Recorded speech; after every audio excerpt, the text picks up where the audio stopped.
Yes, that's fine.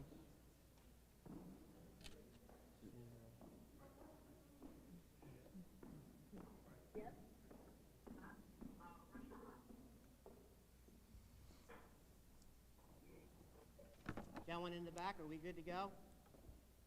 Mr. Kniff? We good to go?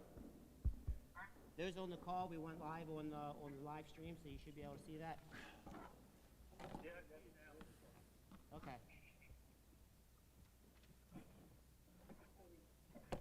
You ready? Good morning, everybody. If I could ask you to please rise for the Pledge of Allegiance. The flag is in your back. I pledge allegiance to the flag of the United States of America and to the republic for which it stands, one nation, under God, indivisible, with liberty and justice for all. Can everybody hear me if I talk without using the microphone? You got it. Okay. Check, 1, 2. Okay. Couple quick announcements I just want to talk about. So those of you who are here in the gymnasium, if you haven't signed in yet, if I could ask you to walk to the podium and sign in, I would appreciate it. Those who are on the call or watching it on live stream, if you could email our clerk at clerk@wildwoodcrest.org. We want to put together a list of all the attendees, either virtually or those who are here in person. All right? If anybody has any comments or questions, we're going to start. We're going to just as a format. We're going to start with anybody that's going to be here in the audience in person, and then I'm going to ask anybody that's watching it live and on the conference call, so we're not talking over each other. All right. First of all, I want to welcome everyone on this April 2nd day, 11 o'clock. I'm sure you have better things to do than coming out here and participating in this discussion. And that's what it is. It's just a discussion. So I just wanted to walk you through how we got to where we are today. So back in 2019, one of the questions that we always get is, hey, what are you doing about the flooding?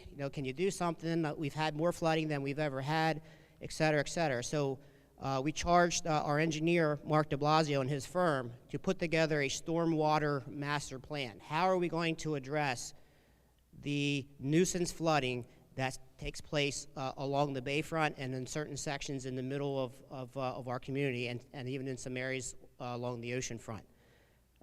That said, there's a lot of work that has to go on. So today, we're primarily talking about what I'll call the triangle, which is from Cressy Avenue down to Rambler, primarily along the bayfront, along Park Boulevard and Lake Road.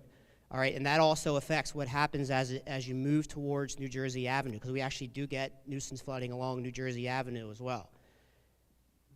So part of that discussion and working towards a big plan is the borough putting forth a proposed bulkhead plan. Borough recognizes it has its share of public-owned bulkheads. We also recognize that there's a bunch of our residents that live along the bayfront that have bulkheads as well.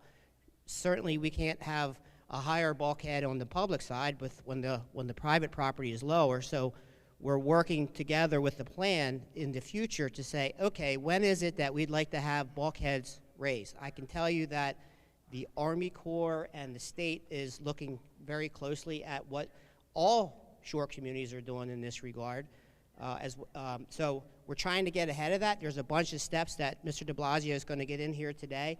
And listen, at the end of the day, at the end of this discussion or even future discussions, the borough could choose to do nothing with this ordinance. We could postpone it to punt it way down the road. But we thought, good government is interacting with our residents that it's going to affect, hear their comments, and we can go back to the table and work on that. We can move forward with it if you like it. We could just table it all together. It's really up to you. We're here representing all of you, and we certainly want to make sure that we put a law in place. If we do, that works for everybody. That said, I want to introduce Commissioner Joe Franco, Commissioner Joe Schiff, Mark de Blasio from de Blasio and Associates, and Cody Stanford as well. They'll be primarily answering all your questions, but if there's anything that we as a governing body can help you answer, we'd be happy to do so. Mark de Blasio, How's he look from the back? He looks all right? All right, it's all you. Take it from here. All right, thank you, Mayor. Before we discuss the proposed bulkhead ordinance revisions, we're going to spend a couple of minutes on the background that has led the borough to consider. What's that? Hello? Okay, there we go. Okay. All right, thank you, Mayor. Before we discuss the proposed bulkhead ordinance revisions, we're going to spend a couple of minutes on the background that has led the borough to consider a new bulkhead ordinance in the first place. In 2018, our firm was hired to complete a borough-wide flood mitigation and storm sewer master plan, which was subsequently presented and adopted in March in 2019. The purpose of that plan was educating the borough, public and private property owners of the existing flooding challenges facing the borough, establishing recommendations to mitigate the adverse impacts of flooding and other coastal hazards, providing flood mitigation infrastructure options to guide the borough when considering capital improvements, which is a big ticket item, complying with FEMA CRS program with the potential of enhancing that status. That is the program that gives property owners discounted flood insurance rates, and participating and coordinating flood mitigation efforts with federal, state, county, and local entities. This flood mitigation and storm sewer master plan has been saved on the borough website and can be accessed by going to wildwoodcrest.org. Under the information tab, you would click on special projects, and then from there you would see the master plan where you could view it in its entirety.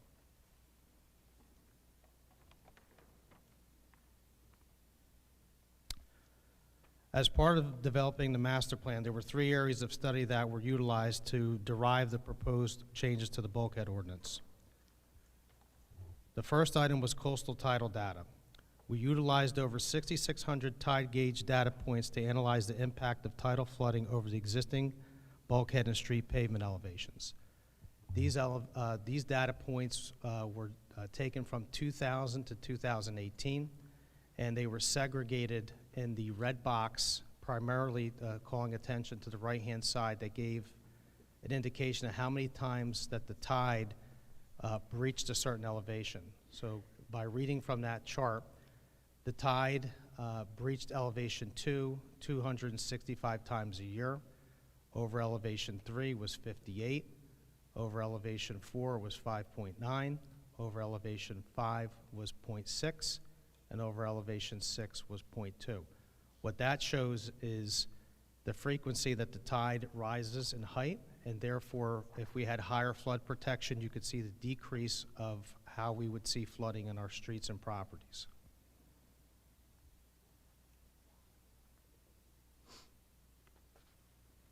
The second item that we took a look at was sea level rise. And this has come up a lot, and people talk about, well, how did you arrive at minimum heights and minimum bulkhead elevations? So we utilize recent data on a sea level rise from a Rutgers University report that predicts water level rises through 2050.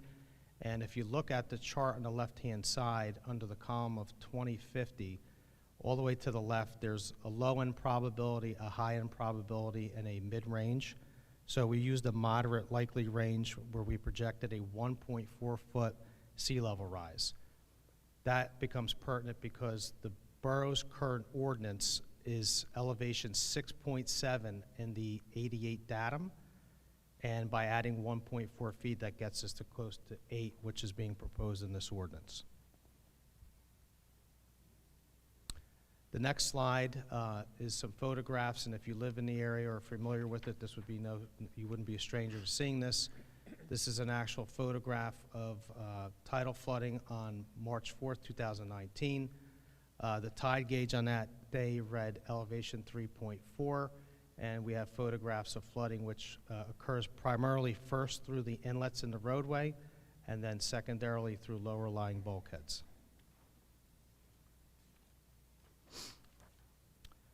The last area study that pertained to the bulkhead ordinance revisions was the study of an existing condition survey of all private and public bulkhead and land berms.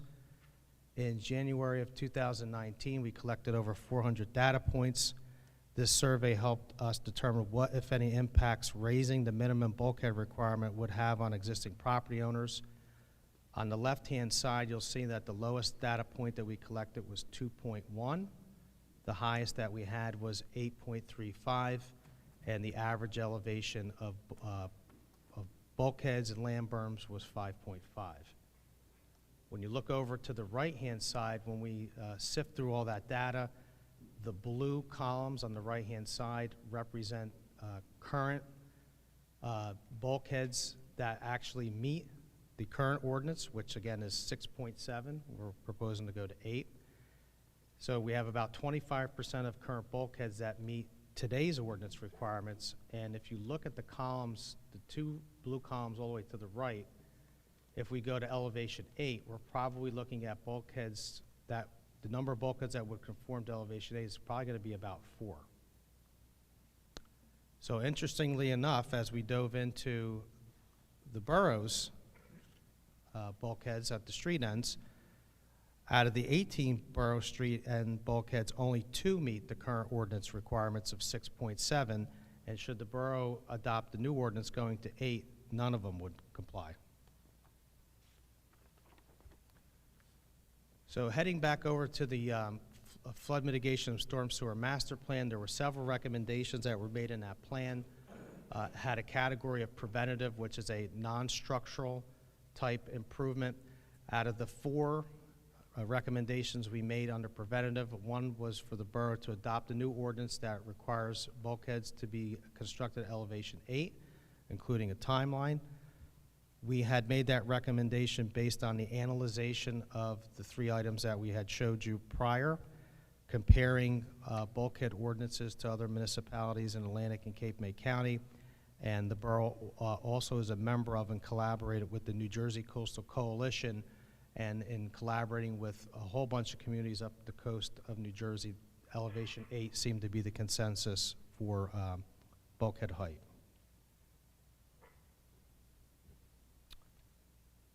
The flood mitigation and storm sewer master plan also had capital infrastructure improvements. This is structural changes, things that you see physically to help. It also cost a lot of money. There were 6 recommendations that we made, one of them being that the borough clean up their own house as well and elevate their bulkheads to elevation 8. And again, that could be a combination of the bulkhead being in poor condition and being replaced in its entirety. The bulkhead could be structurally sound and raised to elevation 8, or some kind of a hybrid in between. We also recommended beach outfall improvements, potentially elevating roadways where practical. And this item here, which I think has big synergy with the flooding on the back side of the bay, is putting a more superior tide control system in, which is the first line of defense for flooding of the roadways. We also recommend increased storm sewer hydraulic capacity and some green infrastructure improvements, which would be more pertinent to improvements along the ocean front. So, and now we're on to the proposed bulkhead and ordinance revisions. And as the mayor had indicated earlier, these 5 recommendations are being made over to the commissioners. And the commissioners can choose to adopt all of them, some of them, or make no changes at all. So the first one is to require bayfront bulkheads to be changed from elevation 8 in the NJVD 29 datum to elevation 8 in the NAVD 88 datum, which is a more updated datum. The borough's current ordinance requires bulkheads to be at elevation 8 in that 29 datum, which is 1.3 feet lower than the standard today. So that would be an increase of 1.3 feet. The second item is to require all newly constructed bulkheads and bayfront property owners that propose to make a substantial improvement to comply with this new ordinance. Substantial improvement shall mean any reconstruction, rehabilitation, addition, or other improvement of a structure, the cost of which equals or exceeds 50%. This definition is the exact same definition that mirrors the FEMA requirement. So if you are making certain improvements to your home by code, you would have to bring your entire structure up to compliance with FEMA requirements. So once that triggered in on a property, that would also trigger in with the bulkhead. Third item requires all bayfront bulkheads that are less than elevation 6 in that 88 datum to be raised by 2025. Requires all bayfront bulkheads that are greater than 6 in the 88 but less than elevation 8 in the 88 datum to be raised by 2030. To clarify here, if you have a bulkhead that is below elevation 8, which more than likely you do, based on the fact that you were never required to raise it to that height, your bulkhead could be in great condition. The bulkhead ordinance does not state that you have to replace your bulkhead. You could simply raise it by engaging an engineer and coming up with a way to either cap it or just generally extend the bulkhead up. Number 4 and 5 are kind of some housekeeping items. Provides for updated and enhanced bulkhead construction specifications and requirements. And 5, provides for updated and enhanced bulkhead construction application process and inspection requirements, as the construction code office is not required by regulation to complete those inspections, so we were closing that loop. So the borough understands that nuisance and damaging flooding occurs along the bayside due to low bulkheads and tidal inundation through storm sewer inlets. The borough also recognizes that certain improvements need to be made in tandem with property owners, so the borough understands that they have a part in this process. So the funding strategy and game plan has been, at this point, the borough intends to improve, replace raised borough-owned bayside bulkheads by 2030. Again, similar situation to private property owners. Some of those bulkheads may not have to be replaced in their entirety, some may. The borough intends to do that by utilizing capital funding and also applying for FEMA flood mitigation grants. Second, the borough has been active in trying to address the issues, particularly with flooding up through the streets and the inlets, which in our opinion is the first line of defense and primarily most important thing. Those streets flood first through the inlets and then secondarily over the bulkheads. So the borough has been aggressive in attacking that issue. It is certainly not a cheap issue. In 2021, the borough applied for a FEMA brick grant to install 2 pump stations and superior tide controls to the tune of $11 million. That application is still pending.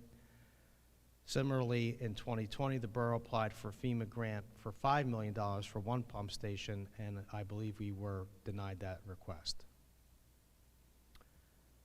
So that concludes the presentation, so I will yield back to the mayor. Okay. two quick comments. So Wildwood Crest is... Mr. Mayor, could you use the... Sorry.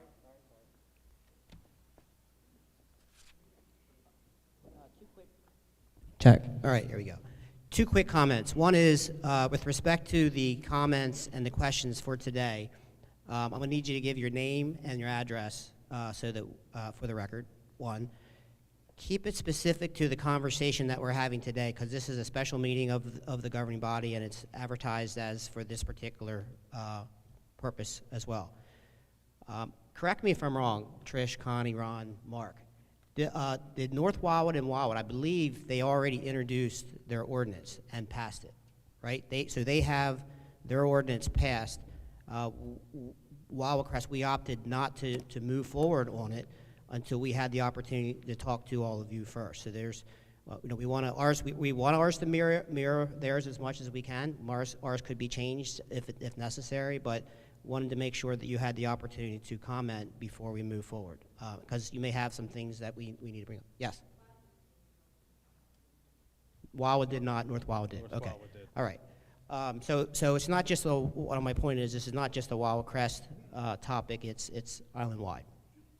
You're saying North Wildwood has an ordinance or introduced an ordinance?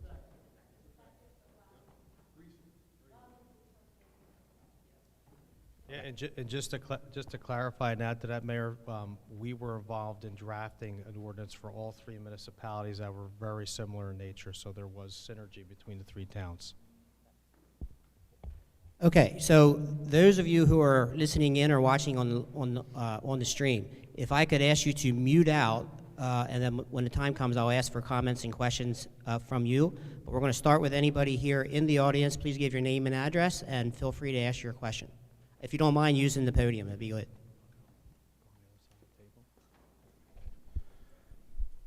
Hi, I'm Paul Chiolo. My address is 6712 Park Boulevard in Wildwood Crest. So the comment I want to make, I've been living at my property there. We purchased it in 2004. And I want to clarify a couple things. I would like to know, that picture that was taken that shows the street flooding, where was that? I'm trying to understand the location. Is that Cressy? Okay. So here's the reality of what happens during every storm. In all the years since 2004, I've never seen water come over our bulkhead, not once. The only time you see water come over, it's a wave hitting your seawall, creates a splash. Even during Sandy, it didn't come over our bulkhead.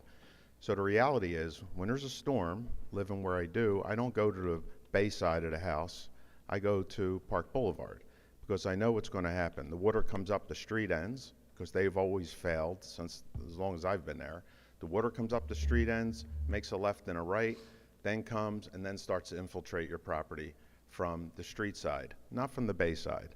If it happens to be a low tide, the street ends open up, the water goes out. But the reality is during these storms, it's usually a high tide, and the water comes the other way through the sewer because all the street ends are failing, at least any few blocks in any direction from Palm and Park. So whether it's Fern Road or Palm, the water's coming up the side streets and then coming around. I've never seen water crest over any of the bulkheads in all the years I've been there. That's the point I want to make. And I've spoke about this over the years many times, so thanks.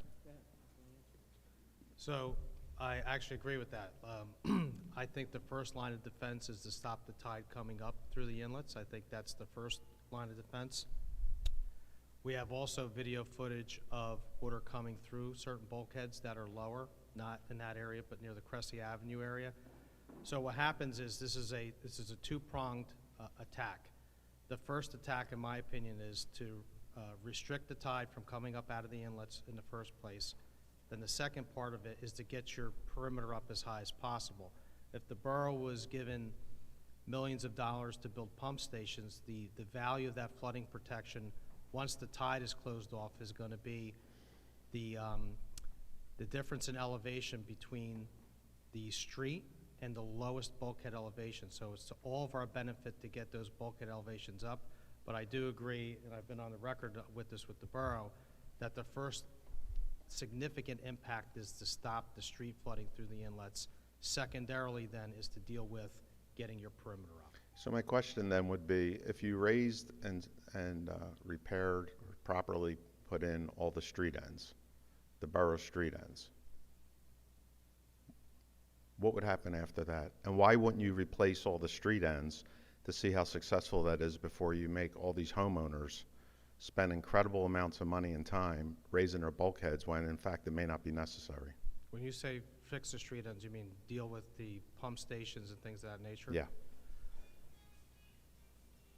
What would happen is the borough would make those improvements, and then the value of that protection would be up to the lowest elevation of a bulkhead, whatever that would be in the system. So if you had an elevation, so the borough could spend $20 million on improvements, and if the street elevation is 4, but yet the lowest bulkhead elevation is 5, they've spent $20 million for 1 foot of protection. If all the bulkheads were up at 8, they would get 4 foot of protection. Wouldn't you need to put the street ends at elevation 8? Wouldn't that be what you were doing? Not necessarily, no. Why is that? Because you could use a storm sewer pump station, you could use more reliable tide control valves, things of that nature, all those things that we spoke about that the borough has applied for. So if the street ends, if that was all done, and maybe, I don't know how many properties you're talking about that have this super low bulkhead, and I don't want to speak on any of those homeowners' behalf, but how many properties are you talking about that has this extremely low bulkhead? I'd have to look into the data points, but Right. the average is 5.5. 5.5 feet. Yes. But, I mean, do you know how many homes are at this low level?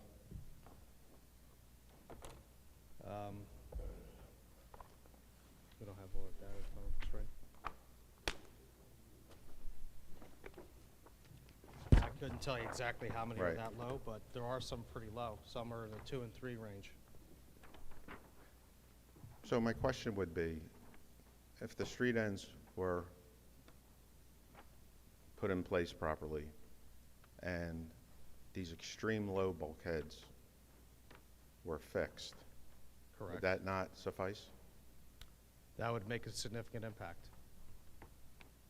So I guess before I leave, my question goes down to, why would the incredible financial impact be placed on all these homeowners for maybe a couple homes, even though we don't know the exact number, but a couple homes, and frankly, a job that the borough needs to repair? Well, that's something that the borough commissioners are considering. Right. They could look at that requirement and not enact that, but certainly I think all new bulkheads should be up at elevation 8 in the 88 datum. But then that's what these guys are here to decide on. Okay, thanks.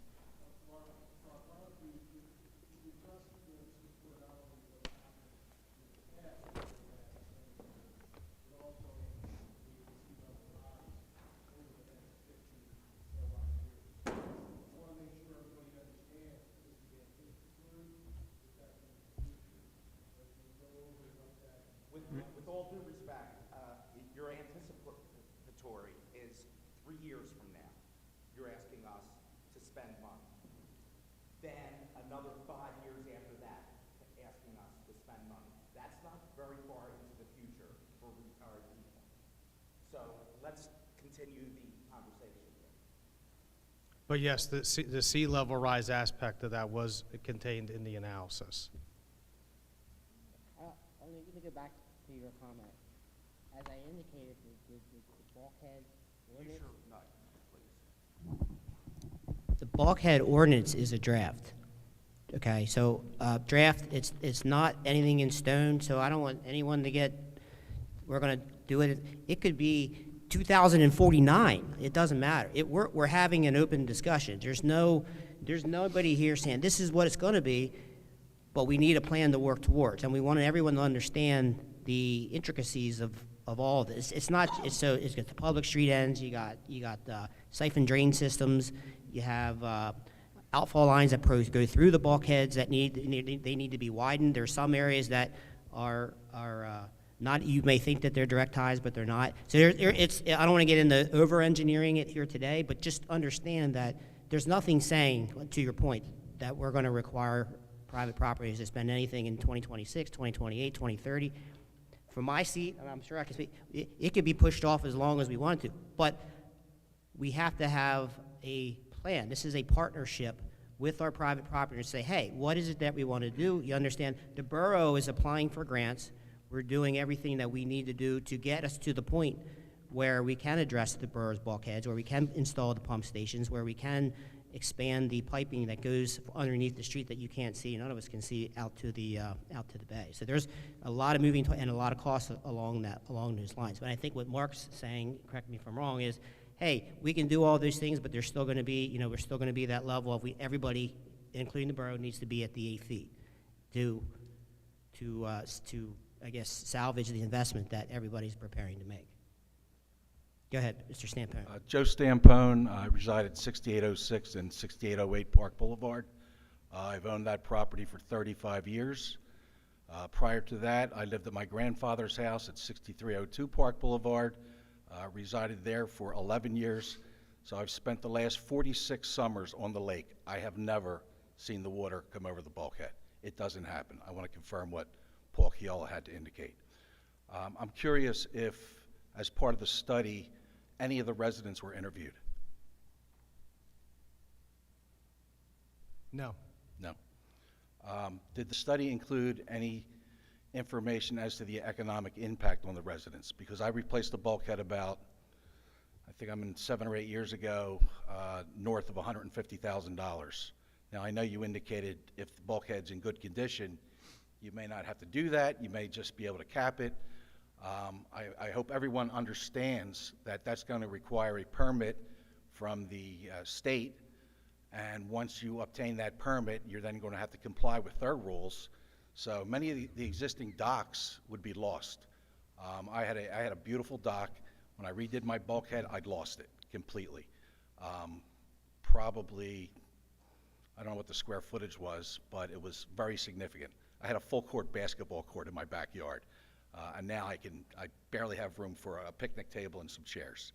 So the impact of having to go to the state for the permit is very significant, and I think everybody needs to understand that. Thanks. So, just to clarify, my understanding is if you have a bulkhead that needs to be replaced down below the mean high water line, you would need a DEP permit. If you needed to cap it, which would mean you would not be disturbing below the mean high water line, you would not need a DEP permit. You're saying I would not need it? To raise it, I believe so, that's correct. Okay. So then that creates a barrier between the starting point of your dock and... Correct. Do you build a bridge over the bulkhead? How do you access your dock? Well, you would have to engage an engineer, but yes, that would be... Build a bridge? You would have to transition it, that's correct. Okay. Yep. Well, I'm a personal injury attorney. I think that'll bring me a lot of work. Thank you.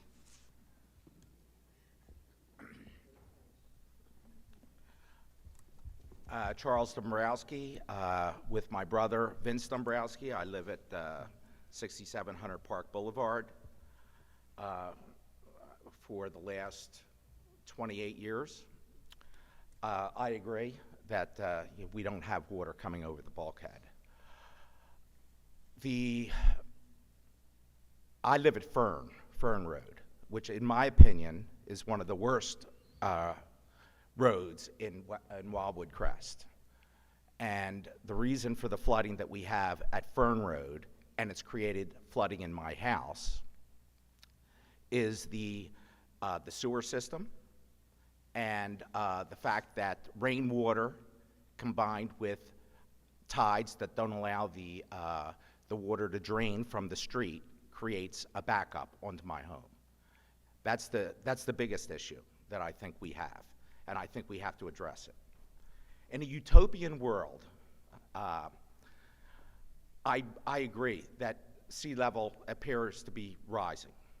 And in a utopian world, I wish my house was 6 feet higher, I wish my bulkhead was 6 feet higher, and I wish that my deck was 6 feet higher.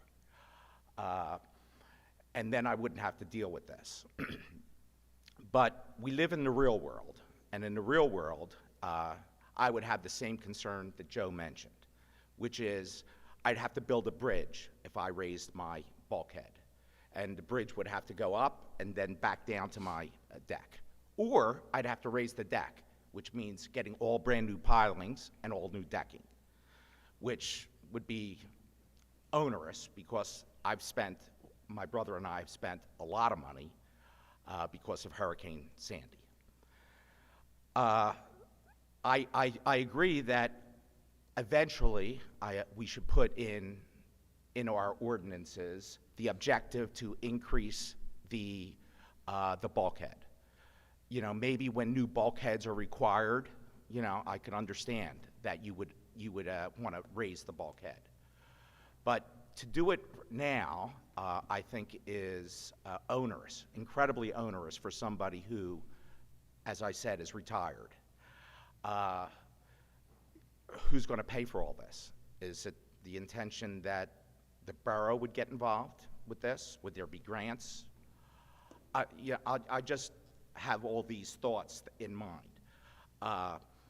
The other thing is that I believe that, you know, 2050, unfortunately what you put down in writing was 3 years from now and 8 years from now. That's what was in writing, and I understand it's a proposal. But I'm going to tell you, if you would have put in by 2050, we want to have the objective to do this because everybody would be getting new bulkheads between now and 2050. I don't think you would have the angst that you've created from this ordinance proposal. So, you know, that. I would add to that, Stone Harbor provision doesn't come up like 2050 I can speak to that in a second. But, you know, so I just want to clearly, voice my objection to this ordinance as it's written. I think that we have to address the street water problem, which has nothing to do with the bulkheads in my area, where Fern is the biggest issue. And if we have incredibly low bulkheads, I can understand that if it isn't going over the bulkhead, as you said, in certain areas, I can understand there's got to be some assistance and help to get somebody to be in compliance with this. But where it's not been a factor, and is not expected to be a factor for at least another 15, 20 years, I just don't understand, you know, why you would enact something this quickly. Okay. Just to expand upon that comment, and this probably goes back to something that Mr. Keola said earlier, the Stone Harbor Ordinance actually is a very strict ordinance, and it's actually tiered. It actually identifies lower bulkheads as a public safety hazard, and I believe, and correct me if I'm wrong, Cody, I believe certain bulkheads in Stone Harbor when that ordinance was enacted had 2 years to comply. So the lower bulkheads were on a very rigid time frame, and as the heights went up, they were given more time to comply. That's something that the commissioners can consider, or they can consider no mandate at all. But that would be a compromised hybrid to identify the really low bulkheads that would cause that kind of flooding and ask them to comply quicker than the ones that are up higher. That's just an option for the commissioners. Hi, guys. So I'm Vince Dombrowski, 6700 Chips, my brother. So I just have a real stupid question. So when we talk about right now, the current plan is at 6 feet and the proposed plan is to go to 8 feet. How's that measured? Does that mean your bulkhead has to be 6 feet high from the depth of from the water? I mean, from the sand below? So right now, the borough's current ordinance requires bulkheads to be at elevation 6.7 converted to the 88 datum. We're proposing to go to 8, which is 1.3 feet higher. Right. So how's that measured? Yeah, how's that measured? So like just for the hell of it, so a stupid thing yesterday, right? Just for the hell of it, it was low tide. I threw down a tape, you know, put a weight on it, and said, how high is my bulkhead? So that was 8 feet. That's 8 feet. I'm going to try to give you an answer without complicating it. So that nomenclature is a datum reference that a licensed land surveyor would use GPS or other types of methods to establish an elevation. So it's not just simply measuring from the mud line of your bulkhead. Okay, all right. So it's more entailed than that, than just measuring Yeah, where we're at. it's a land surveying technical standard. Okay, okay. All right, so and I guess the question I have is on the tide chart. Oh, and actually to also add to that, part of what the study did entail was surveying all individual property owners' bulkheads. So on this sheet that I have here, these sheets has elevation. So if you were interested to see what your elevation was, we could look at that on the sheet. Okay, yeah, I'd like to see that afterwards, because yeah, my question on this, where you say, okay, based upon what you looked at, it looks like above 2 feet, there was 265 occurrences when that occurred. So is that based upon the 6.7 feet elevation? So that meant that the tide gauge that was measuring the fluctuation of the tide saw the tide above that elevation to 265 times per year. Right, but is it based upon above the elevation of what, 6.7 of what's existing today? It's at elevation 2 related to the 88 datum. I know it's just technical stuff, but it relates to a datum. Yeah, so I don't know what that means, so.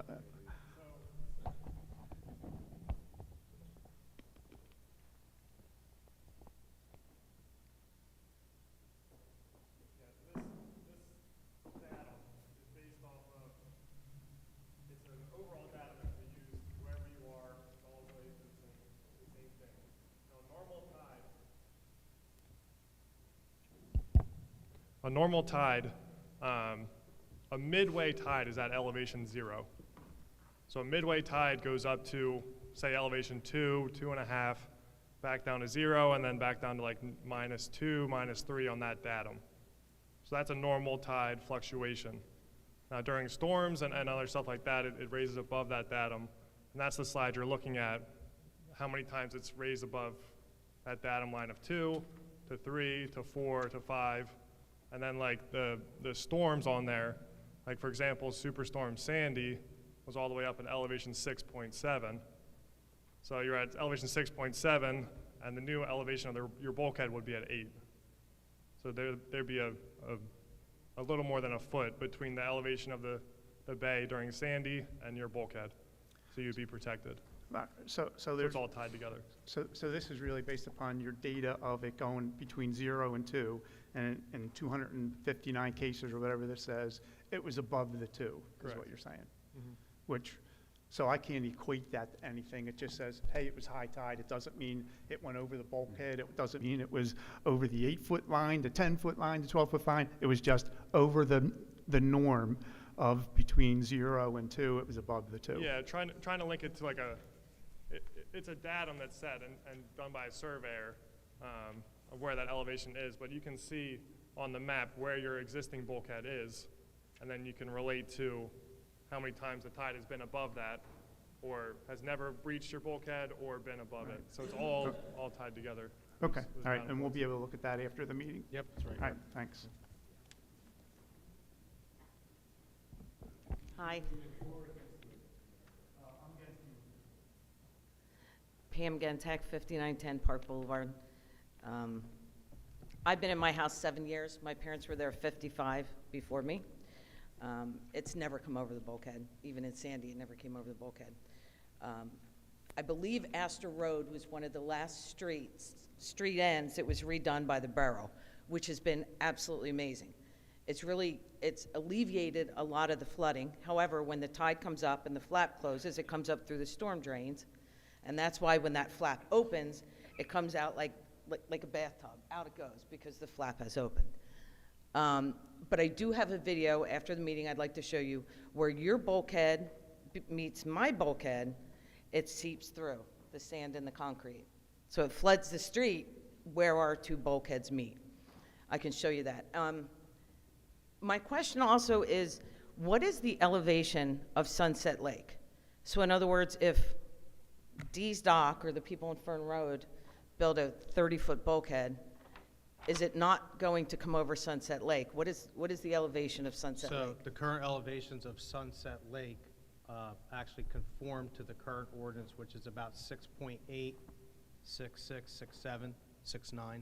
So what would be done if the homeowners are required to undergo this? What would happen at Sunset Lake?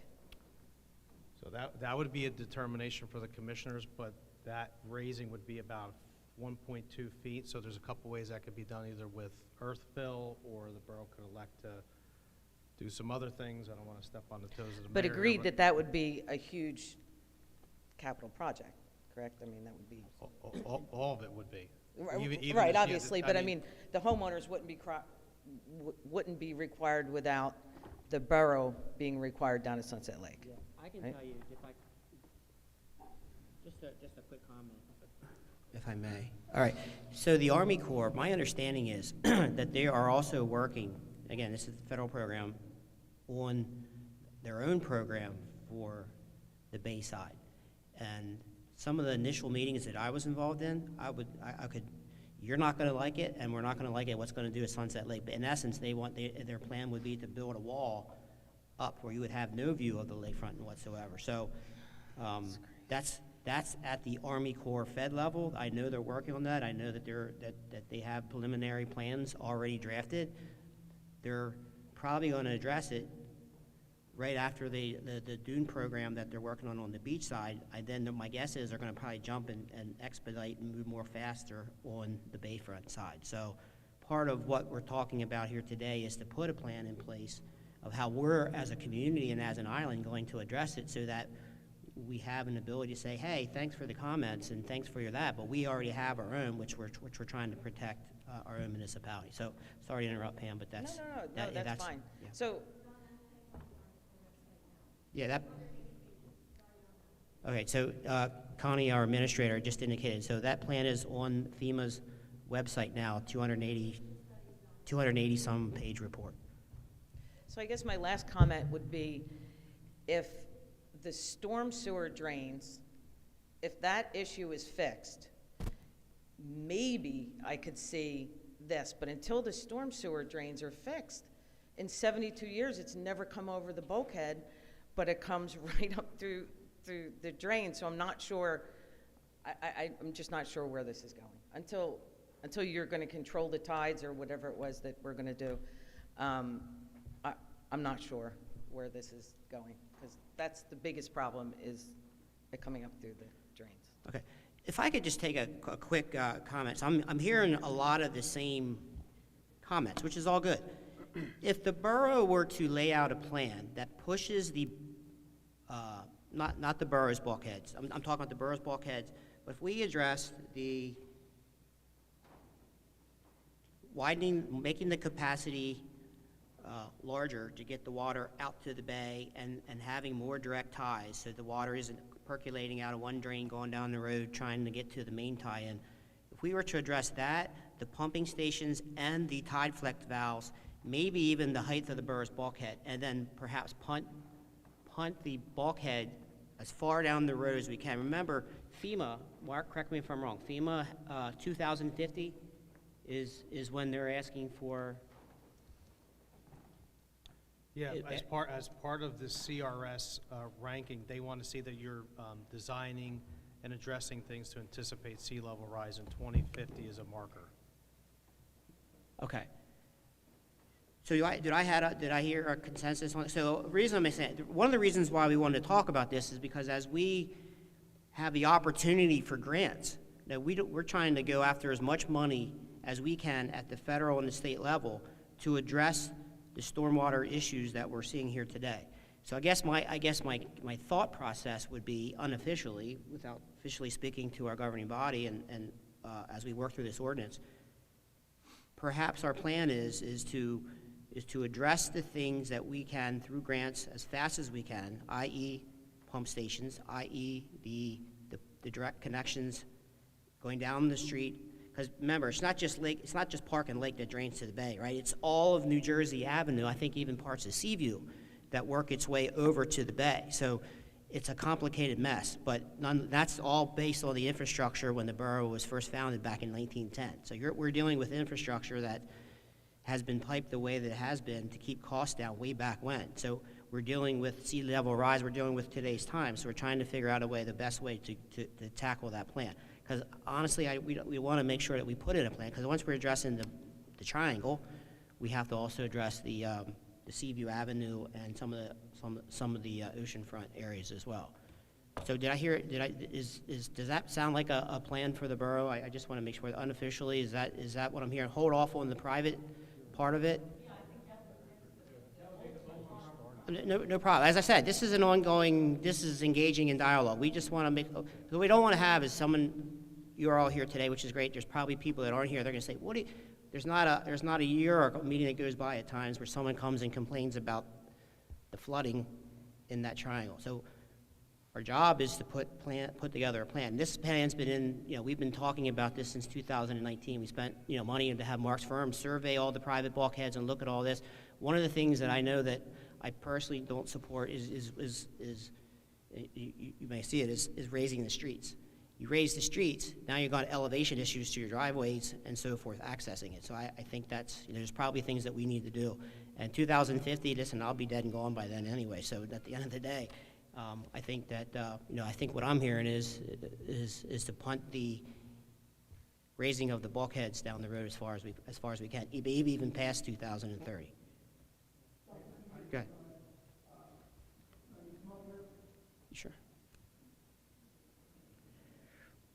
Tom Alvarado, 6304 Park Boulevard.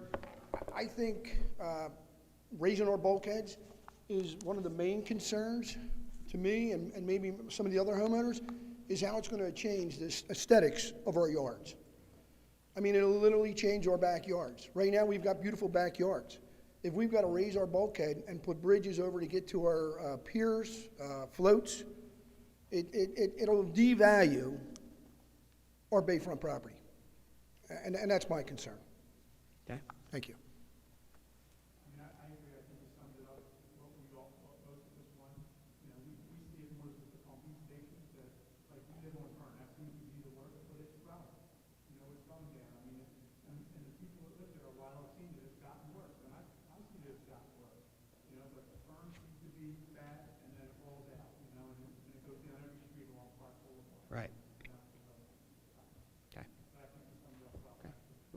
Yes, sir. Thank you, Mr. Mayor. My name's Dave Miller. I am at 5502 Lake Road, corner of Morning Glory and Lake, so I'm probably in one of the bullseye spots. I've only been at the property for 2 years, so this is brand new to me. I do have a couple questions. I haven't heard anyone talk about dredging, but I know that there are conversations about dredging the channel. What would be the impact if that were to move forward on this activity? That's a good question. I don't think it would have any impact, but I'm going to defer to our expert Connie Mann, if you may. Can you mind? Go ahead. We are working right now with the real estate, that's the Division of Maritime Resources handles dredging. And we have asked that they take a look at moving the state's channel closer to the shoreline. Right now, the state channel comes in and goes out between the two islands, Hermes and Shaw Island. We've asked that state move their channel and continue it along the bayfront and the bulkheads. It would be obviously off of that. And they seem interested in doing so, and they are working towards that. So the state will be dredging that channel with money that is already in place from Sandy. We're one of the last projects that will be done. That would bring great value to the borough in terms of they will come back and redredge that channel, and taxpayers would not have to pay the expense of doing so. Compounded with that, Commissioner Franco is also working with me to see the state and federal legislators to see if we can also piggyback on that project to dredge part of Sunset Lake because it is shoaling in. That's a completely separate issue. How it would impact, though, this drainage issue, I've been told by many experts, including the Maritime Resources and DEP, that it would not impact flooding. So adding more depth to the water would not increase the capacity coming out of our storm drains into the water. It's a very large body and would make no impact is what we've been told. Okay. There has been speculation about that, but we've been told by the experts that that is not the case. Okay. It would not correlate to a direct impact to the amount of water that is leaving the Crest streets and going out into the bay. Okay, thank you. As the lady who had spoken before me, because of the street end, I am on a corner, Morning Glory. I see that because of the height of the street end, which the borough owns, it does drive the water around and under my seawall, which runs out and floods the street. And again, I've only been in the property 2 years. I don't know how all this works, but I know in the middle of our intersection, I guess it's a storm drain. I don't know. You're the experts, but I see it bubbling up. It's bubbling up in the street. So I don't know whether whatever is underneath is not working properly. That's the siphon drain system I'm referring to. So the old infrastructure has water runs down the curb, runs into an inlet, runs underneath the street. It'll actually percolate out of another one until it finds the direct tide to take it to the bay. Because it's just coming in, Yeah. under our decks rather, and into the street, percolating up and continues to flood high. So between Morning Glory and Cressy, we have probably, although I'm not familiar with the other streets, probably one of the worst areas. Okay. Curious, you may or may not be able to answer this, but if we do or don't do this work, what would the impact be on flood zone determinations relative to flood insurance? If you're in a VE as opposed to an AE flood zone, your costs are going to be, depending on the size of your property and everything else, $20,000 to $30,000 a year more. So doing the work or not doing the work, what is the kind of the relative impact, if you can speak to that? Go ahead, Mark. That's a really good question. And that's an annual cost, by the way. So I don't know what everyone else has, but if you are designated VE, you are in a high-risk area, and your cost is significant. If you are designated as AE, it's a low-risk area. In our properties, well, at least I've looked at some of the properties, it's a good $20,000 to $30,000 a year more in flood insurance premiums. Those of you that don't have mortgages may not care about that. You may not have flood insurance. Those folks that do have mortgages, you have to have the flood insurance. And that's a significant ongoing cost. Flood mitigation efforts, like the ones we're talking about today, go towards your CRS. So every year you have, every year we apply to CRS,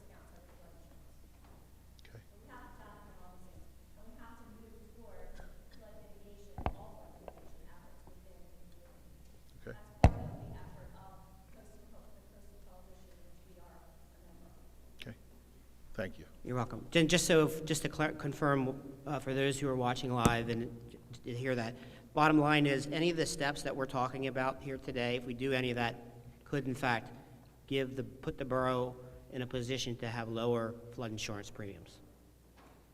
Go ahead. Good afternoon. Martin Belisario. I am at 5606 Lake Road. I've been there 3 years. Prior to that, I grew up on 5708 Park Boulevard, which is between Lavender and Heather. As a kid, I played on those docks as a kid. I've watched the streets get flooded as a kid. I've owned a house on Fern Road from 1990 to 2001. Had a house on Forget-Me-Not from 2001 till 3 years ago. I've had a boat on Fern Road from 1990 until 3 years ago.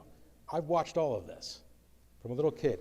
Lake Road has been flooding since I was a little kid, especially on Cressy Avenue. This is nothing new. Is it worse? Yeah, it's probably a little worse.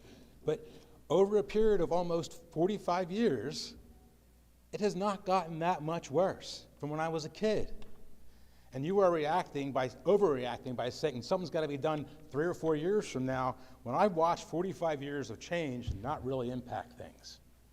Now, on top of that, I really like your idea of this is a city problem. I think it's the infrastructure. I think Wildwood did a nice job fixing the base of the Rio Grande Bridge. For years, it would get shut down because it flooded. And they didn't go in and make everybody raise their bulkheads around the Rio Grande Bridge. They went in and put pumps and fixed it. And it's now working very nicely. And I'm strongly opposed to this as the way it's currently written. I think it's a borough problem. You got to do what Wildwood did at the bottom of the Rio Grande Bridge, go in and try to fix it, and if it can't fix it through infrastructure, then hit the people that are not complying. And I don't know why you're not making the people that are not in compliance today with the rules, why you're not making them go back and fix it 20 years ago. Why all of a sudden they've been not complying for 20 years. Now you're going to say, okay, you got to comply. I mean, some of them probably, you've slept on your rights. You've ignored them. If I'm them, I'm going to argue that you're not enforcing it and you can't do it now. I'm excused. So to me, it's a city problem. And I'm not interested in building a bridge to my boats either, to be honest with you. You know how many times you go up and down those docks and we're carrying stuff? Personal injury lawyers got it right. We're going to fall and drop and hurt each other. I go up and down my docks 15, 20 times a day to put things in my boat if I'm going fishing. If I had to go up and down a bridge every time with kids, yeah, it's a safety issue on top of all this. You need a better solution, gentlemen. I'm curious to see what the numbers look like. For the record, I'm opposed. Anybody else here in the audience? Go ahead. Hi, Pam Kelly, 205 East Cardinal Road. 2 comments. Number one, I think until the borough has a strong pumping system that's working, if we raise the bulkheads, it's going to create more of a bowl so that when the water comes in, it's not going to be able to go out as easily. My husband's from New Orleans, and we went down there after Katrina, and it was quite disgusting. All the stuff came in to the bowl, and his mom's house had a china cabinet that floated and came down so slowly because it took so long to drain that none of the china broke. It was disgusting and muddy, but so we don't want to create a bowl that we can't pump the stuff out of. So I think that's the first thing. And second of all, I'm also chairman of Greater Wildwood Yacht Club, and we have 30 kids that come every day in the summertime for sailing camp, and to think that we have to raise our bulkhead by 2 to 3 feet and have to get young kids pulling sailboats up and down an elevated ramp. And we have the big regatta that you guys see on Sunset Lake every year, and at that point we have 100 boats with young kids moving them in and out. So I don't know how we would do that if we had to raise and have a bridge that went up 3 feet higher. So I would say it would be great if we postponed that until the borough got all the other things taken care of. Thank you. Thank you. Good afternoon. I'm Ernie Desandro, 5806 Lake Road. I'm fortunate enough to have built my house after Sandy, so I have sufficient elevation. I'm not as concerned. I've been here 8 years in the house. I've never seen the water come over. I don't want to repeat what's already been talked about.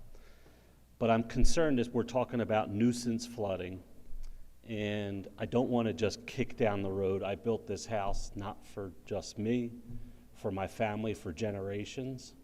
And so I don't want to push these problems down much further. I would like to understand a little bit about the practicality of what it means to build a bridge. I don't even know what it would look like to go up 3 feet and come down on the other side, how practical that is. And when you're comparing nuisance flooding with practical, how do people address this issue, I think it's part of something that needs to be considered in a long-term plan. Thank you very much. Thank you. Anybody else here in the audience before we switch to the conference line? Hearing none. Anyone on the conference line have any questions or comments?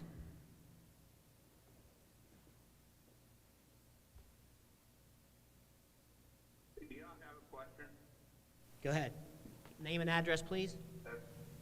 Yes, sir. Richard Headley, 7010 Park Boulevard, Unit C. Everything that the gentleman have said and woman has said concerning the bulkhead, I agree 100%. It is not the bulkhead. The water has never come over the bulkhead. It's never come up. I'm sorry, can you hear me? Yes, we can hear you. I can hear you now, yes. Okay, let me try again and interrupt me if I start to break up. Maybe I was talking too loud. But agree 100%.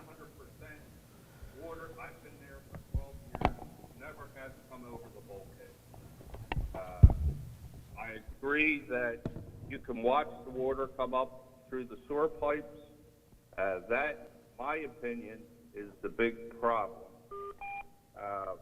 So if you can address the storm pipes, I think you ought to do that first. And maybe we can assess that.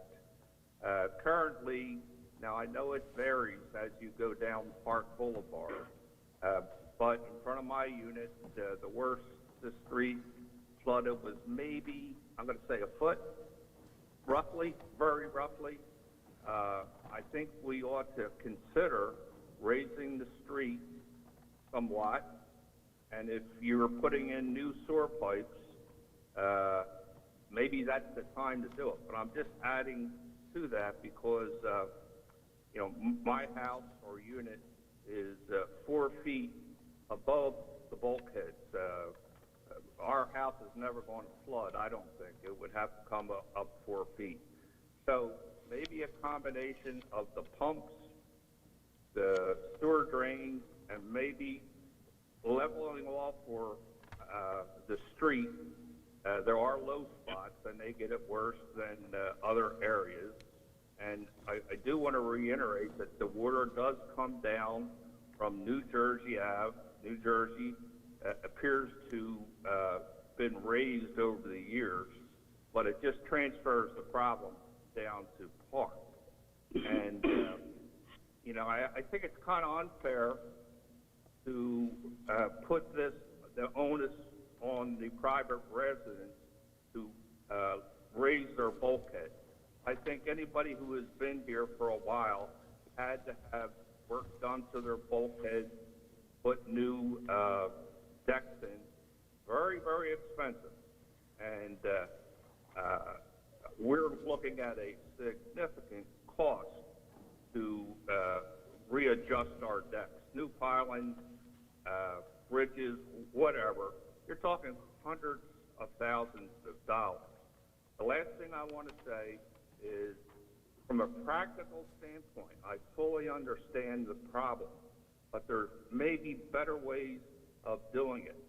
Now, we put in a new bulkhead approximately 12 years ago, and we went by all the codes and inspections. We did what we were told to do, and the bulkhead is even with the bulkhead on Primos.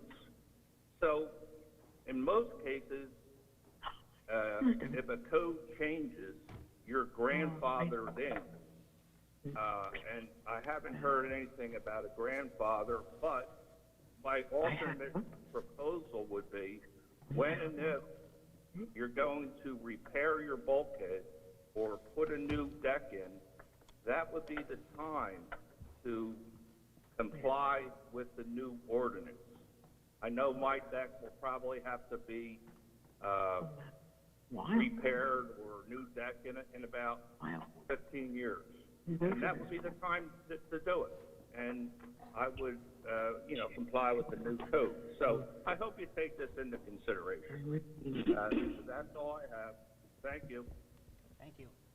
Can everybody mute out on the call line, because we're hearing feedback noise and people talking over the caller, the one that's talking. Everybody mute out, and then we'll take the next question from anybody on the call. Paul Hipkins, 5704 Lake Road. Go ahead, Hear me? Paul. Yes, we can hear you.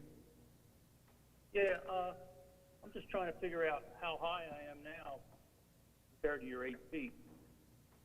It just, Was that in that document that you were showing? So I could no, figure so out- we have it online, and then there's, we have the hard copy here for anyone that's here in the room that can take a look at it to check their height. But you can check it online or just email Mr. de Blasio's office, and he'll get you what you need. Yeah, because biggest thing, what I can reference to is the end of it. You got new walls at the end of Heather and Lavender Road, and I'd be curious how high that is. Is that okay? Is any of the road ends at 8 feet anywhere in the crest? Negative. That's pretty high. I put my questions on the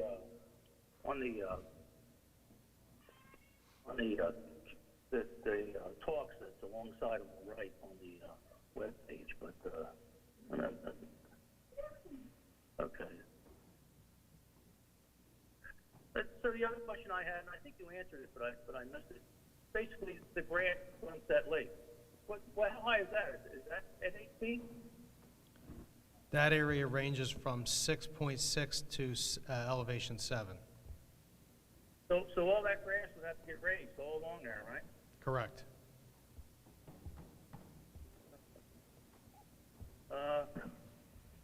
And then the other question is, you put this wall up at 8 feet, and all along the bay there, all the street drains, all drain to the bay. And basically, at the end of at those street drains, it goes into the bay. It's basically a reed valve there, right at the bulkhead of the bay. Now, if that reed valve doesn't work, I don't care how high your wall is. The water's going to rise. It's going to rise via the street drains. How would you address that? How would you guarantee that all the reed valves at the end of the streets work so that the area doesn't flood? The only way we can guarantee that is to install a system that's more reliable. Like what? I don't know of anything out there. The only thing I could do is you have to put a feed drain in. Yeah. And then you have to always pump the water out. Get rid of the reed valve. The borough could elect to put in a series of storm sewer pump stations, which they've applied for, or the borough could employ a more reliable tidal control valve, such as a mechanical valve or an actuated valve, not a rubber tide flex valve. Oh. And who would maintain those? I mean, I can't imagine the expense of that. The borough Wildwood Crest would. And those things, my experience, I mean, I'm an engineer, so they're not reliable, especially in that saltwater environment. That is correct. Okay. So I don't see the point in the wall, only because I don't see how you control it from the street drains, unless you disconnected every single street drain into that bay, made it go up and over the wall. All right, that's all I have. All right, thanks. Next, anyone else on the call? Yes, can you hear me? We can. Hello? Yes, my name is Kevin Malloy. I have a house at 6800 Park Boulevard. And I live in Cincinnati, which is where I'm calling from now. And I guess my comment on this is, and I don't want to reiterate things that people have said prior to this, because for the most part I agree with what they've said, given the history and my history personally as a homeowner and as a user of Sunset Lake for almost 70 years. But the thing that really is troubling for me is, in the wake of Hurricane Sandy, many of us lost piers, decks, pilings, etc., and were assured by the governor that if we were to replace the footprint that we had, at our own expense, of course, because none of this is insurable, if we were acting in good faith, do what was appropriate and necessary, and had our bulkheads looked at and inspected, making sure they're fine. We did all those things in good faith to the tune of over $200,000 for us personally, and those decks and piers are still spanking new. I mean, it was only 2014 by the time they were installed. Now what? Was that just an empty promise, or you know, that replace that, whatever footprint you had, and everything will be hunky-dory? I have to believe that an equitable solution to this, recognizing the storm drain problem, would be at least to experiment with the idea of you know, let's try step one and see if that alleviates the thing. And yes, for a longer term look, and I think I've heard hints of this today, pushing this out maybe another decade or two, because that's how long these new constructions of decks and piers post-Sandy, that's their lifetimes in these things. And at least test the idea. I don't think anyone's expecting or predicting catastrophic flooding from tidal storms. Even Sandy didn't produce catastrophic flooding.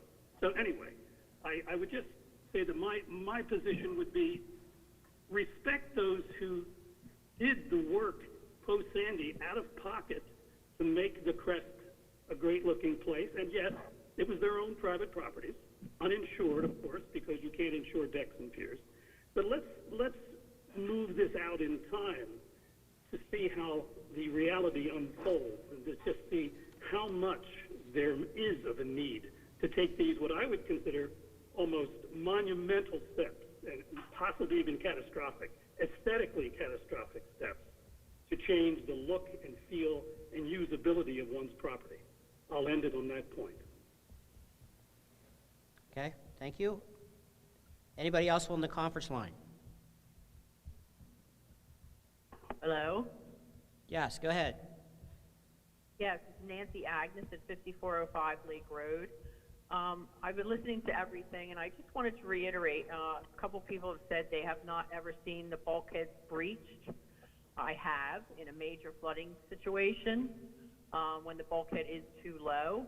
Now, many of our neighbors, their bulkheads are appropriate, and we have not had issues with them, but we do have issue with one neighbor at the end of our street, bulkhead's too low, and across the street, the neighbors in Wildwood, actually property, his also.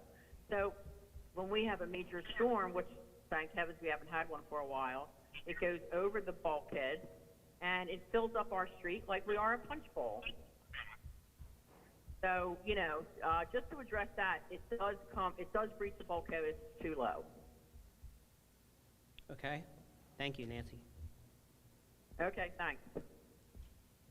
Anybody else on the line? Hello? Hey, Mr. Mayor, what's up? Go ahead, somebody go first. Hi, I'm Jim Jones. I live at 7010 Park Boulevard, Unit A. And respectfully, this really seems like you're trying to find a solution for a problem that doesn't really exist. The water just doesn't ever come over the bulkheads down along Park Boulevard. It comes up through the storm drains. That's the problem you need to fix. Now, if there are several bulkheads that are really low and the water does come over them, then make those owners fix the bulkheads. The majority of bulkheads, the water never, ever comes over. It's not a problem. Okay. Thank you. Go ahead, Nate. Hey, Mr. Mayor, Carmen Alamino, 5900 Park Boulevard. I've recently had a site survey done, actually last summer, and I had our bulkhead at 6.7, which I think is the norm. I could only hear some of the audio, so I apologize if I'm miscorrecting the data, but our existing bulkhead is 6.7 feet above, I guess, the mean tide or whatever the equation is. And we've had our house since 1977. It has never breached a bulkhead. That being said, I have seen some folks kayak down Park Boulevard during extreme weather events. But I think the root cause has nothing to do with the backage of everyone's home. It clearly has something to do with the drainage within the infrastructure of the community. But I like to approach this from a little different perspective. Guys, we've all have been on the island either for a couple of years or a lot of years, and the island is important to all of us. I get concerned on the beautification of what it's going to mean to the Crest brand to have this, quote-unquote bridge from your home to your back beautiful bay or dock or whatever you have back there. I think fundamentally it will impact the value of the community and everyone that participates along the bay. And I think we need to consider the infrastructure of the community first and foremost. That appears to be the root cause of this. And I'm not an engineer, I apologize. But I've been a lifetime resident of the Crest, and not once, Hurricane Sandy is the only time we ever had water in the bay. I think that was a catastrophic event that, is once in a lifetime that I think is replicatable, maybe, but is this the root cause? I highly doubt that. Thank you. Thank you, Carmen. Anybody else?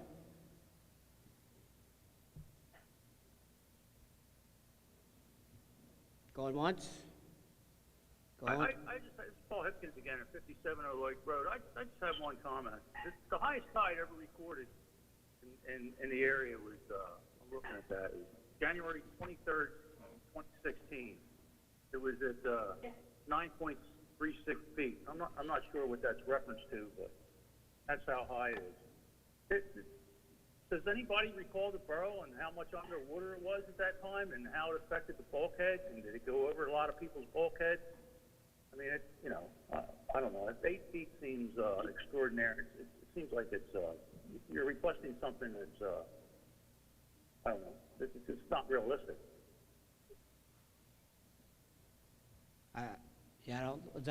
Paul, I'm sorry, your question was with respect to the tide back 6 years ago in January, how did it affect the borough? Yeah, the highest recorded tide ever in the area was in 2016. Yeah, honestly, I can't remember. I can't even remember what I had for breakfast yesterday, let alone 6 years ago. How'd that affect everybody? And again, I could see maybe wanting everybody to be at a certain height along the bayfront there for a bulkhead, just for reasons that it doesn't go over it. But 8 feet, man, it's like people were saying there. I mean, everybody's going to have to build a bridge over to their boat dock. I mean, that's. I thought I was at 8 feet, but obviously I was doing it from a different reference. So I don't understand why the 8 feet. That's the question. I mean, why would you choose such a high elevation? Go ahead, Connie. I'm not advocating for it or against it by any means at all. The reason they're advocating for the 8 feet has to do with the 100-year storm. And when everyone keeps talking about saying... I can't hear you. I have no idea what the young lady's saying. Hold on 1 second. We're going to give Constance the microphone. It's just a point to make that maybe people understand. The state's focus on the 8-foot is because of the 100-year storm. So everything is predicated on that, and you hear that a lot. The 100-year storm that everyone kind of looks back to is Sandy. Everybody bases their analyses on Sandy right now. Sandy didn't hit our area. Sandy hit north of our area. The 100-year storm that they're talking about is a direct hit to our area or the Cape May area or the Delmarva Peninsula. That's where their basis and their focus is. So that is why they're looking at this 8 feet being the benchmark of everything right now. That number could move and go up, and I've expressed this concern with Commissioners Franco, Cabrera, and Schiff. 8 foot isn't going to be the number forever that FEMA and that our state looks at for flood mitigation to be the benchmark of everything. It's probably going to go up because of sea level rise. They're probably going to keep moving that needle. Right now, the 8 foot is the benchmark, And what they're really looking at is, what if a hurricane hit this immediate area and it was that 100-year storm? Where would that water level be? That's what this is predicated on. So I think that's just something that I should point out that people may not know. I don't understand how it could be 8 feet or 100 years when the highest tide ever recorded was at 936. I mean, forget Sandy. That was not Hurricane Sandy. I still don't buy the argument of the 8 feet. I think this is, I don't know where this is coming from, but it must be something political. Yeah, it's, You know, or somebody just trying to get rid of homeowners on the waterfront. yeah, no, I think what our administrator indicated was that the state is focusing on the 8 feet based on the 2012 storms. So that seems to be the magic number. What's going on? It has nothing to do with anyone here locally. It has to do with those higher up, from the feds to the state. So we're just trying to comply. If you've been reading the newspaper, you've been seeing there's a lot of things the state is asking for local municipalities to enact, which we're, not to get off topic on this side, which we're taking a strong stance with. That has impact for every owner in Wildwood Crest, no matter where you are. So, and I won't get into that here today, but nonetheless, we're going to move forward. Mr. Cabrera, could I introduce myself? This is Jason Hipkins, obviously Paul's son. So I have recently finished a double degree in mathematics, computer science, with a focus on computational physics from the University of Maryland. And I currently am teaching about microgravity principles and research methods to about 60 undergraduates, along with advising a satellite engineering group. I do data science for consulting, and I've focused particularly on some of these kind of long-term atmospheric models, and especially in astrophysics because they're interesting. In fact, my business partner studies this on other planets. The biggest problem with these 2100 predictions is they lack degrees of freedom in their models that allow them for having a standard deviation that's beyond what we do for normal engineering standards. You know, we don't want to put one of these pumps in that have higher rates of failure in any kind of Hurricane Sandy situation than, having some kind of mitigating factor when there's, system impact studies that could determine if perhaps digging a channel inland can alleviate some of the seawater coming in. We also don't know, many of these models are not predicting what will happen with albedo and rain. We don't know where cloud cover is going to go, how storms are going to be affected as rising sea levels are occurring. And that will also create a big disruption, especially where water is going in terms of our rising sea levels. The sea level is not the same height everywhere all over the planet. I could provide any amount of sources or background information for all this information, and I have to agree with my father. Apologies for the comment, but 8 feet for 2100, especially when Hurricane Sandy situations will cause the same kind of failure in pumps, is really drastic. There needs to be some kind of situation where we look at alternatives, including the building of canals, which has been looked at and done in countries where they have this issue in Southeastern Asia, at least. It allows storm water to come inland, especially when there's large rising tides. I mean, there's a lot of marshes in New Jersey. If that's the kind of plan you look at for 2100, not a 20-year development plan for 8 feet seawall. What's the 2100? What is that number? I got lost. Just if I could add to this, Mayor, just to again reiterate how we arrived at 8. So the borough's currently at 6.7. It could probably be said that when the borough enacted the bulkhead elevation of 8 in the 29 data, maybe the borough did not understand the correlation between the two datums, but put that to the side. When you take the sea level rise projection of about 1.4 feet, and then we compared all the other municipalities in Atlantic Cape May County who are already at 8, we sat for 2 or 3 years in a group called the New Jersey Coastal Coalition. A lot of bright people, smarter than I, between numerous municipalities up and down the coast, all seemed to think that elevation 8 was the right place to be, knowing that probably in time someone's going to make a recommendation to go even higher. So there was a basis for that. The idea to go higher wouldn't be on your doorstep. The idea is to go higher. If you look at these plans and the policies put in, suggest at these conferences and committees, is that the seawall would actually be built off the coast. I mean, these are drastic measures we're talking about, but 8 feet to be disruptive for the next 20 years of construction in, Wildwood Crest, when there could be other much better uses of economic development and economic impact versus, the drastic measures that will probably, in my opinion, have to be taken 50, 60 years from now is a different discussion. And those policies are what's being put forth in those committees. What we're arriving at in terms of, I've noticed arbitration here is, well, we'll do 8 feet instead. 8 feet is just 20 years of construction. That's annoying. I'm sorry, I must be out to lunch because I'm missing something. The borough's current ordinance is 6.7. We're asking to go up 1.3 feet, correct? Correct. Okay, and Mr. Hipkins Jr., you're indicating that that's a drastic measure to go up 1.3 feet? And please help me understand the 2,100 So we have number. some areas of the borough that are up 4 feet, 5 feet. Why can't those be raised to 6 feet? Well, we can. That Mr. de Blasio indicated that in his report. That is the. I thought the idea here is we're raising everything to 8 feet, not raising them to 6 feet. Over a period of time, there's a step that could be discussed to get everyone. Why do we have to go straight to 8 feet? Because if we have to go to 6 feet, then 8 feet, that's 2 separate construction projects. That's 2 separate contracts.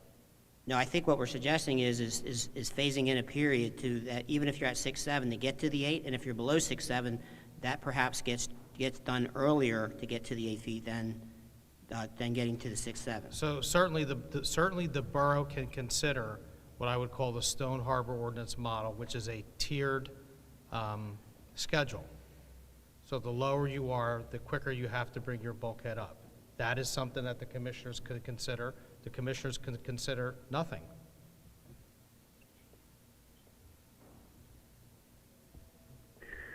I mean, I think what the idea here is not that we should consider nothing, but when we should consider something.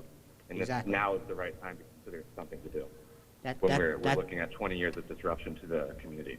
That is correct. That is exactly the purpose of today's meeting, is to get feedback and understand that. Right? So if you don't put something down on paper, you don't really have a starting point, right? Like, I respectfully very much care about the fact that, goddamn, the sea levels are not what they look like. You can look at pictures of Wildwood from 1960s, 1950s, and you can just see, like, what the ocean looked like. 2020, get there, it's a rainstorm, the water's almost coming up to my dock. My dock probably needs to be raised. But to go from, it might be very low there, go from 4 feet to 8 feet, that's building a bridge. So, at any kind of incremental level, that's not possible unless you raise the land behind it 8 feet. We're not doing that because we can't do that. There's no resources. So the only solution here are these long-term plans the sitting committees have put forth, which are larger seawalls off the coast. And I think maybe considering this smaller solution now is, in my personal opinion, not the right time. Okay. Is there anybody else on the conference line that has any more questions or comments? Here none. I'm gonna ask our fellow commissioners. Commissioner Schiff, Commissioner Franco, any comments? The gentleman here. Oh, sorry. About one more question. Again, Dave Miller, 5502 Lake. I'm just curious, are there any, Mr. de Blasio talked about the grants that the borough has applied for. Are there any grants or any other special funding mechanisms that are available to us as homeowners that can be explored for the funding of this, the repairs?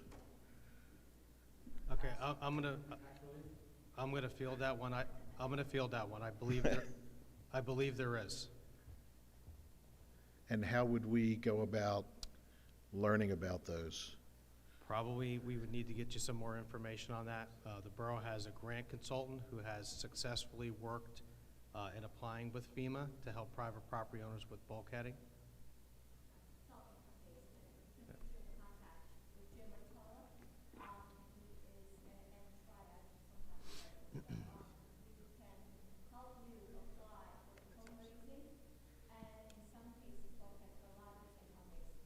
Have there been any successes to your knowledge? Yes. Of individual homeowners?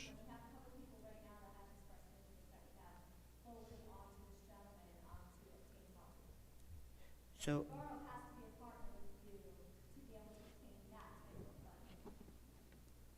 So as an action item, we can certainly put that information out and post it on our website. Let's do some homework on that, put together some information, and we'll post it up and let everybody know. Appreciate that. It's certainly Thank been you. done in Atlantic City. Thank you, appreciate that. You're welcome. All right, Commissioner Schiff and Franco, any comments? There was a program similar to what this gentleman had asked about in Atlantic City. The borough's grant consultant, Mr. Jim Rotella, has worked successfully with private property owners in Atlantic City. I believe it was a 75% grant, 25% loan, but we would have to get some more information. I wouldn't want to misspeak on it, but it's.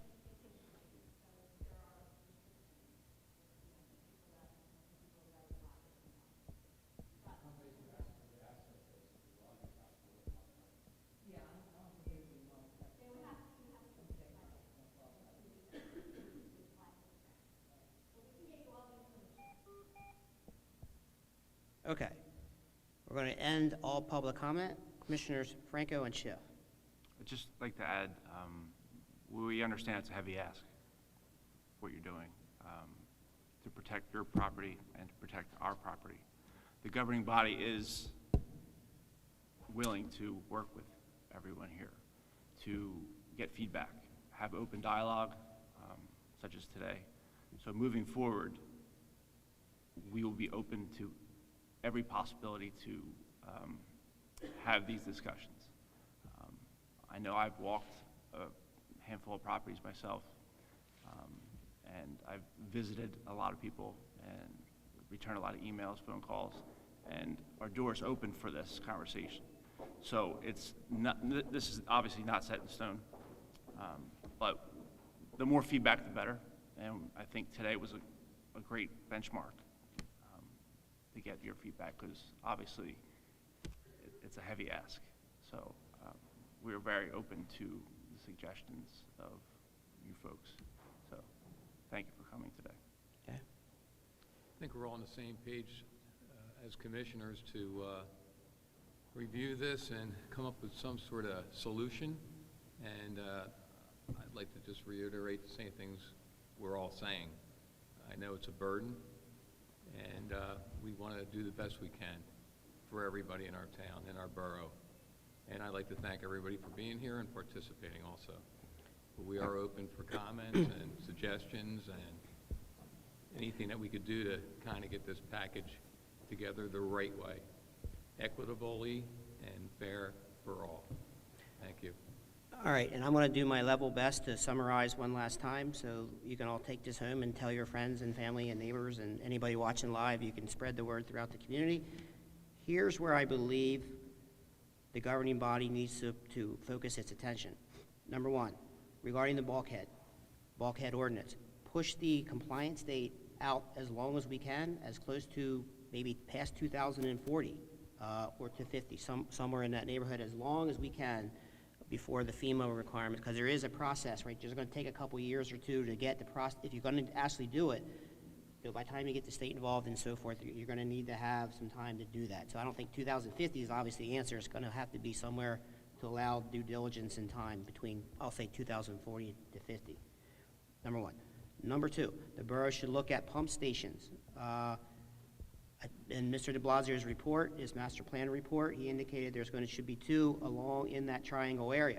The borough needs to identify pieces of parcels of real estate or areas to install pump stations. So just know that as we're working down that path. Number three, expand the capacity of the outfall lines and the removal or address the siphon drain systems where you see the water percolating out of the streets and going down the street trying to find its way out. That needs bigger capacity, and that includes from New Jersey Avenue, possibly Seaview Avenue, all the way going over.